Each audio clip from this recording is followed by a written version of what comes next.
Salut les bagnolards et bienvenue sur la chaîne. Et c'est quoi ta technique? Aujourd'hui, on parle un peu du moteur de la R8. Donc pour l'avancée, je vous rappelle, on est en train de restaurer une Renault 8 Major. Donc là, la première partie, ça va être le remontage du bloc moteur jusqu'à la distribution. On va montrer comment on a procédé. Et puis voilà quoi. Donc déjà, on peut voir l'avancée au niveau du nettoyage des pièces. Donc on peut voir un peu l'état dans lequel on a récupéré les moteurs. Donc là, le moteur principal, donc on l'a démonté complètement. Quand je vous dis démonté complètement, c'est dépouillé, c'est-à-dire qu'il restait plus que le bloc moteur en fonte. Donc, comment on a procédé pour le nettoyage? Bah là, comme là, par exemple, c'est le carter à huile. On a procédé exactement pareil pour les autres pièces. Hein. C'est-à-dire qu'on a tout poncé, tout gratté, et à chaque fois on a nettoyé. Et ensuite, on a repeint les pièces qu'il y avait à repeindre. Donc par exemple pour le bloc moteur et pour le carter à huile qu'on voit, c'est de la peinture importante, résistante à la chaleur, parce qu'un moteur forcément ça chauffe, oui. Et donc la peinture résistante à la chaleur, c'est ce qu'il fallait mettre. Donc là c'est plus de 400 degrés, donc là on est tranquille. Donc il y a plusieurs couches, hein. Donc pour la vidéo c'est juste pour vous montrer un petit peu comment on procède. On nettoie, on gratte, on dégraisse et ensuite on repeint. Tout ce qu'il y a à repeindre. Donc le bloc moteur est repeint et nettoyé complètement. Là c'est le carter à huile. Et en fait c'est de reprendre toutes les pièces d'origine et de remonter un moteur 100% d'origine. Donc la prochaine étape, on remonte les chemises. Donc pour ceux qui savent pas ce que correspond une chemise c'est le cylindre dans lequel est placé le piston.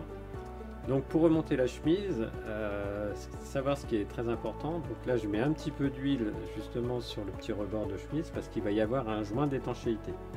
Donc la chemise va se mettre, on va le voir par la suite, dans le bloc moteur. Et ce petit joint en papier, il a une certaine épaisseur et va venir assurer l'étanchéité entre l'eau et l'huile. Donc c'est hyper important de bien faire attention à cette étape de préparation. Donc là je vais faire la même chose sur les quatre chemises, hein. Et ainsi je vais les remonter dans un ordre bien précis et dans un sens bien précis, d'accord? Donc là la première étape c'est la préparation. Je mets les joints d'embase, ça s'appelle comme ça, des joints d'embase. On peut voir déjà deux chemises, l'avancée, ouais, exactement. Et il y a un sens pareil pour les pistons où on retrouve une petite flèche, un V qui doivent être placés dans le même sens et direction volant moteur. D'accord? Donc tout était bien propre. Alors il faut que ce soit vraiment très propre, hein. Faites du mieux possible si vous remontez un moteur Cléon. Il faut prendre son temps. Là je vais mettre des brides sur les chemises parce que si je le retourne, enfin voilà, ça servira à rien ce que je viens de faire. Donc là je mets des brides de façon à bloquer les chemises. Donc avec les boulons là comme on peut voir. Ouais, des boulons rondelles c'est largement suffisant, mais il faut bien les bloquer quand même, hein. Faut vraiment pas qu'il y ait de jeu. Tout dérégler, complètement. Il faudra revenir à l'étape précédente. Voilà. Ce serait dommage. Donc là l'idée c'est de remonter le moteur et ensuite on prendra les vidéos sur la R8 sur tout ce qui est préparation. Donc là il y aura le réservoir à remettre et tout, mais ça ce sera dans d'autres vidéos. Ouais. Donc là l'idée c'est de faire le bloc moteur, ensuite la partie haute, la culasse, montrer comment on remet un joint de culasse et on bloque une culasse, et tout ce qui est pipe d'admission, carburateur, etc., pipe d'échappement, de façon à avoir le montage complet du moteur Cléon. Donc ça se monte sur, par exemple, si vous avez une Renault 5, si vous avez une 4L, si vous avez, je sais pas, une R18, c'est exactement le même principe pour tous les moteurs, hein. Ils sont quasiment identiques. En fait, le remontage est quasiment identique. Donc là, ce que je fais, c'est que je suis en train d'enlever les demi-coquilles des bielles. Mais attention, là, il faut bien les repérer. Donc bien les mettre dans l'ordre, bien s'organiser, ne pas les mélanger. Voilà, donc là par exemple je mets la 1, 2, 3, 4 l'une à côté de l'autre, parce que pour le remontage il faut les remettre à l'identique, hein. C'est des couples, hein. Ok. Pareil pour les écrous, hein. Je les ai mis exactement dans le bon ordre. Dans le bon ordre, hein. Donc là bien faire attention. Bien les ranger. Donc oui, je disais sur les moteurs Cléon, ils sont identiques, donc pareil, même pour les jusqu'au Twingo. Jusqu'au Twingo et même les premières Clio. Et même les premières Clio, donc si un jour vous voulez remonter un moteur Cléon, ça sera le même principe. Donc là, alors l'étape importante, c'est de mettre de l'huile partout. Alors on va souvent voir de l'huile remise encore et Ouais, encore, ouais, mais ouais, parce ouais. que c'est hyper important. C'est hyper important, surtout sur les paliers, sur les coussinets de bielle, bien huilé, bien appliqué. Vous allez voir, après je l'applique bien avec mon doigt. C'est hyper important. Jamais monter les coussinets de bielle sans avoir huilé préalablement. Donc là, je retourne le moteur, je le mets à plat. Donc il n'y a aucun danger parce qu'en dessous, j'ai mis les brides. D'où l'intérêt d'avoir mis les brides. Comme ça, les chemises ne peuvent pas descendre. Elles peuvent pas, là, elles ne peuvent plus bouger. Là, j'essuie toujours régulièrement mon plan de joint parce que comme il est bien décapé, qu'il est bien propre, je ne voudrais pas qu'il y ait d'impureté dessus.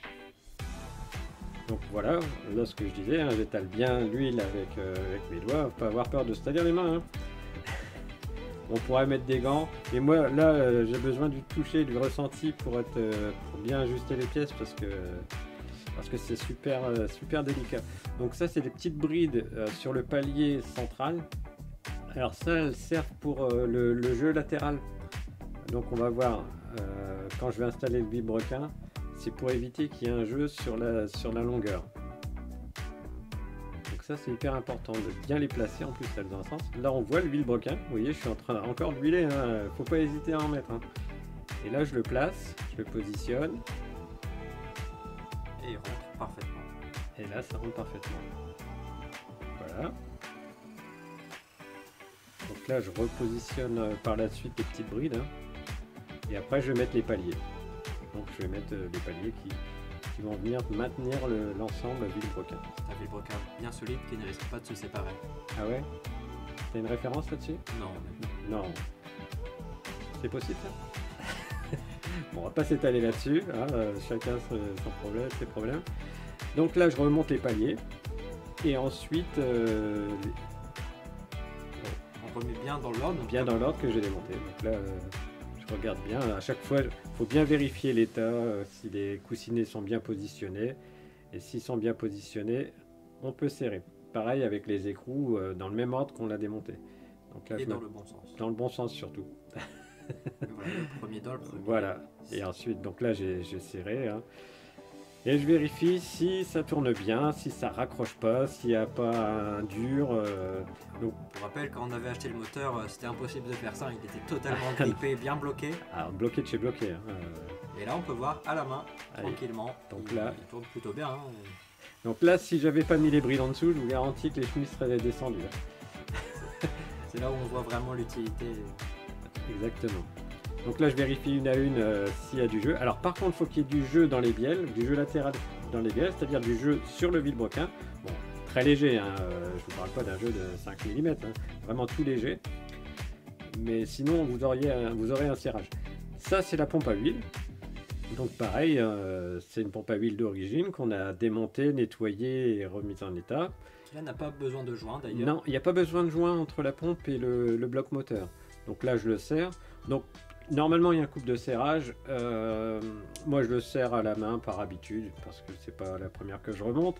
Mais normalement, il y a un petit couple de serrage. Bon, voilà. Et alors, pour trouver tous ces coupes de serrage et beaucoup d'informations, il y a la revue technique. Voilà, donc c'est vraiment très important, je pense, si on remonte un moteur à ce point-là, Ouais. d'avoir la revue technique, parce qu'il y a beaucoup d'informations, notamment sur les coupes de serrage, Exactement. qui sont peut-être pas évidents à trouver sur internet ou quoi, mais qui seront dans la revue technique. Ouais, exact.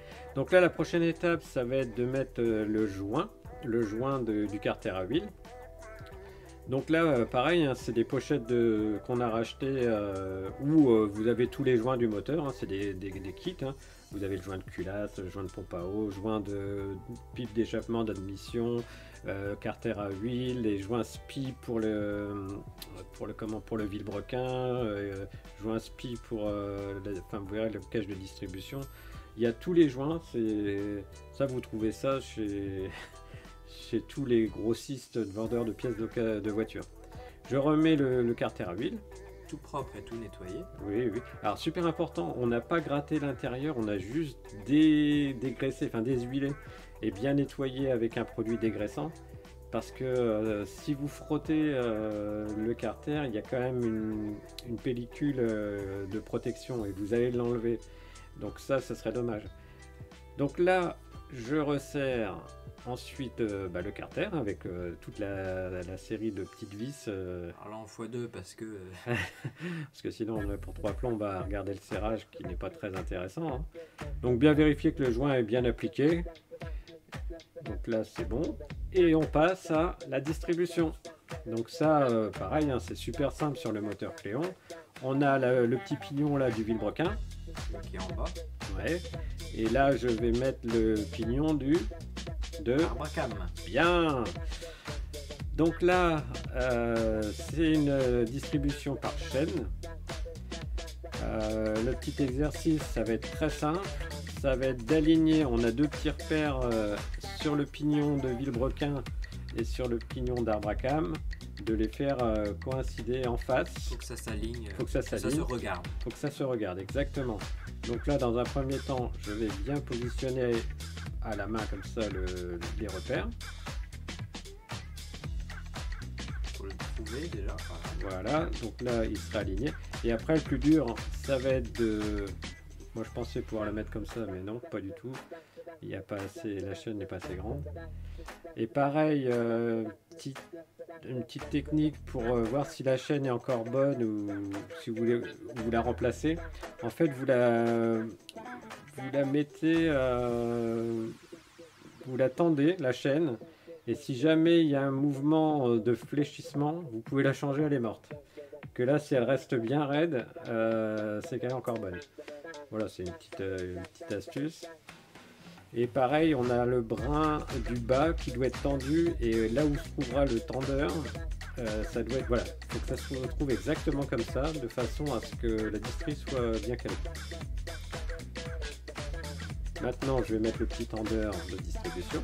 Alors, on peut voir, il faut que tu recommences. Ouais. Alors, pas hésiter à le faire plusieurs fois. Un travail de patience. Il Faut vraiment bien aligner le repère, tourner d'un petit peu le pignon s'il faut. Jusqu'à arriver à la bonne étape qui est voilà. celle-ci.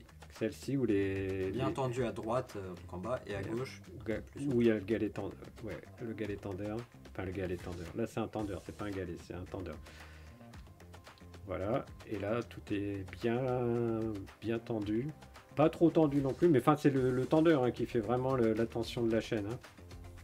Et si vous voyez qu'il y a du jeu, n'hésitez pas à le changer.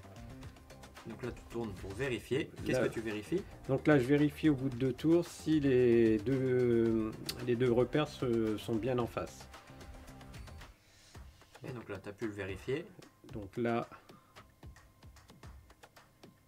je tourne et avec mon petit réglé, je vais regarder si c'est bien aligné.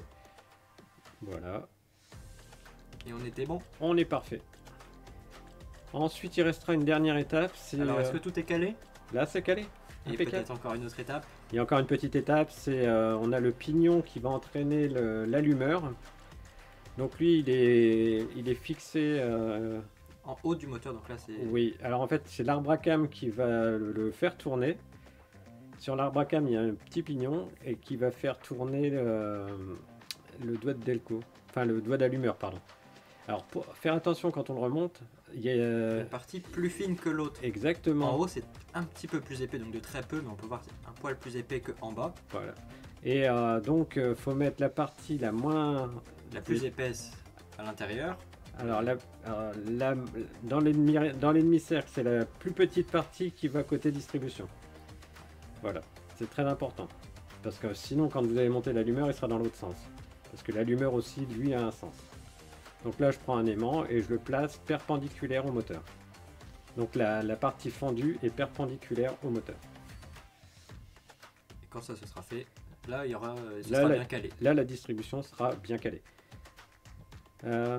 Si vous avez des questions, n'hésitez pas à me les laisser en commentaire. J'hésiterai pas à vous répondre.